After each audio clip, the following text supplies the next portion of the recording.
Okay, I am so excited. I love the Dollar Tree and I love a good craft. And today we are making all sorts of Dollar Tree crafts that will help you get organized. And we're not going to waste any time, so let's just jump right into it. For this first DIY, we're going to be making a jewelry organizer. So I just grabbed a splatter screen from the cooking section and this cute little round picture frame, as well as some little beaded pearls. Now you're going to start by taking the lid or the handle off of your splatter screen. I just removed it with a screwdriver, and then you're going to trace the picture frame onto the splatter screen. Next, you're going to need to cut that circle out, and this is where you want to be really careful. You're going to need to use some really sharp scissors here, and I would just be very careful because some of the little pieces of metal can splinter off. I had one fall on the ground and actually get in my foot, so you want to be really careful not to get those everywhere, and then also just make sure not to cut your hands. If you had a pair of gloves, it might be a good idea to wear them as you cut them. Next, we're just hot gluing our mesh onto our picture frame, and I trimmed off some of the extra little pieces of metal. You don't want those sticking off past the edge, so I also went through with some hot glue and created a border and just really made sure all those little pieces that are hanging off were glued down really tightly and that they couldn't stick out and poke anybody. Next, you're just going to glue on some of those beaded pearls. You can glue them on any way you like. I spaced mine. These are actually going to act as a necklace holder, so you can hang necklaces from them like little hooks. And then I just cut out a picture that I loved to put in the middle, and I did tie a little bow around the top just to make it cute. And overall, this jewelry organizer is awesome. It functions really well. You can hang necklaces from the hooks, from the pearls, and you can also hang earrings from the mesh, and it's just super cute.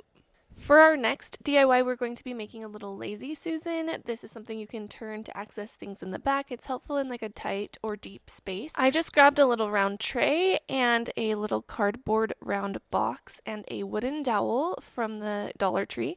Next, we're just going to trace the height of the little box. So you want your dowel to be cut to the exact height of this box. You don't want it any taller. I did mine a slightly taller and it made it slightly wobbly. So I'd go either the same height or shorter, and I just used my miter saw to cut that, and I know they have other easier tools that you can use as well. And then I'm just tracing a circle in the middle of this, the same width and shape as the dowel, and cutting that out because the dowel is going to be inserted into there. Now I filled mine with rocks to stabilize it. I would actually use little pebbles, like little tiny pebbles. I think you can get them at the dollar store, or those like little glass beads. The idea here is something heavy and something to stabilize your dowel. I used bigger rocks from our yard, and it worked okay, but it couldn't stabilize the dowel the way I needed it to. Then I glued my dowel to the plate, inserted it into the hole, and this plate can spin really well. I just filled mine with some paints to show you guys how it works. Like I said, using little pebbles and making your dowel the same height as the little box or slightly shorter will help stabilize it even more than mine was. I wouldn't use anything super heavy on this Lazy Susan, but it does work for smaller items pretty well. Next, we're going to be making a two-tier tray. This can be really good for holding, it could hold jewelry, but I'm going to actually use mine to hold things like hairbands, bobby pins, and stuff like that. So I just grabbed two little trays. I actually did one bigger one and one smaller one. You can decide if you want it to taper in like that or be both the same size. And then I'm grabbing the other dowel that came in my pack from the Dollar Tree, and I just decided how tall I wanted it to be and cut out 4 little legs and glued those onto the corner of the top tray, and then I glued that onto the bottom tray. So basically I've created a little tiered tray system here, and this is really good for organizing and displaying items. Also, I used a deviled egg holder from the Dollar Tree as a little paint palette, which is working super well. So maybe that's not necessarily organization, but it is very functional if you're needing something to squeeze your paints onto. I then just painted a little design, something that I liked. You can obviously customize this however you want. I did paint the rim of it as well and inside of the handles, and I think it turned out pretty cute. I really like this tray, and I think it'll be fun to store some hair supplies on. I would Mod Podge over your design as well. This will just make it more wipeable, easy to clean, and help hold up over time. For our next DIY, we're going to grab a little bathroom organizer and some chalkboard sticker paper from the Dollar Tree. Then I just got to work designing some labels. So what we're doing here is making a tea organizer. I have some herbal teas that I drink occasionally, and I thought it would be nice to organize them in our pantry and make them look nice. So I just cut out my own labels with the chalkboard sticker paper. I chose to make mine look like little tea bag labels because I thought that was kind of cute. You could obviously make any shape or size that you wanted. I got the chalkboard sticker paper rather than the pre-made sticker labels just because you can actually make so many more labels than you can if you buy the pre-made version. So it kind of saves you a little bit of money, especially because you can use this chalkboard sticker paper to label things all throughout your house, which is super nice, and it does wipe off pretty well. I'm just using a chalkboard pen, and yeah, it wipes off super well and works really great. I think this is super cute and will be fun to store little herbal teas in our pantry. Okay, I'm going to pause for just a moment to introduce myself in case we have any new friends here. I am Jenica, and I make videos designed to help you create a beautiful, functional, and fun home on a budget. I love and live by the principle of being resourceful, using what you have, and making the most of it, which means you will find a lot of crafts, decorating, DIY, and organizational projects that are very budget friendly here on this channel. For our next DIY, you're just going to grab one of those little acrylic boards from the Dollar Tree. We're making a little memo board. Now you can customize this however you want. You could make this into a meal planning board or like a little to-do list to sit on your desk. I'm just going to make a memo board because I've been wanting a place to write a daily quote or scripture that means a lot to me and that I can look at throughout the day. And so that's what I'm doing here. I'm just adding some stickers. I had these little border stickers that I think would be super cute and just making it decorative. You could cut things out on your Cricut. You could use letter stickers if you wanted words on it, customize it any way you want.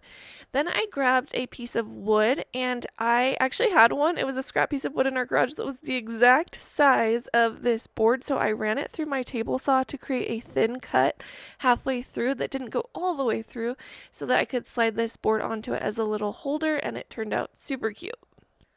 For our next project, we're going to be turning this picture frame into a calendar. So I grabbed the biggest picture frame I could find, and I grabbed a square-shaped one just because it works better with the shape of the calendar. Then I removed the inside and replaced it with some cute scrapbooking paper. I just grabbed some paper that I had in my stash. You could use any paper that fits any style you would like. And then I just cut that paper to size, replaced it with what was inside of the picture frame, replaced the back, and there you have it. So this is the background for my calendar. Next, I grabbed some black washi tape, and we're just going to use that washi tape to create a grid system on our calendar. I did 5 rows and 7 columns. Now, as I was going, I realized it was super nice that I had chosen this checkered paper because it actually made it easy to have straight lines. I could just line it up with the lines on the paper. So that's a little hack if you're wanting to make this process a little bit easier, is pick paper that has a grid system already, like checkers or gingham or stripes, anything like that. Next, I grabbed some little stickers and just put letters for each day of the week, and then I can write with dry erase marker on this calendar, or I can use sticky notes if I need more space to write. I think this calendar is so cute, and I'm really happy with how it turned out. I think planning is a big part of organization, so this is a very useful craft if you're needing to get more organized.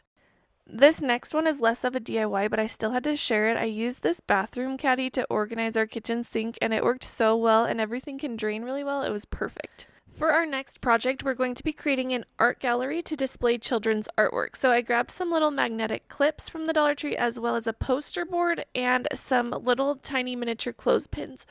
Now, I started by taking the magnets out of these magnetic clips because I'm not actually using them for this project and I wanted to save them. 2 of them came out, 2 of them would not, but it's okay. I then grabbed some scrapbooking paper and just measured that with a normal piece of 8.5 by 11 paper. I wanted to kind of create a background for hanging artwork on, and then I glued those on as well as my clips. I would just use hot glue, would probably be the best way to keep it on there.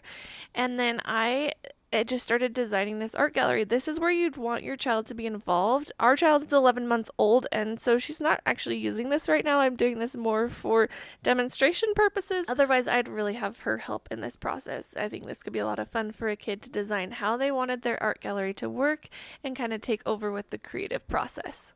Now the clips are great for displaying bigger pieces of artwork, but I wanted to create this little clothesline for displaying smaller pieces of artwork, maybe things like that have been drawn on sticky notes or little tiny shapes. And I'm just grabbing some twine, some washi tape, and those little miniature clothespins from the Dollar Tree and created this little art display. I think this is so cute. You can obviously customize this however you want and make it totally your own. But this is a great way to organize your children's artwork and have them excited about displaying it. I have loved having you here. Thank you so much for watching. Stick around because I will see you next Friday in our next video.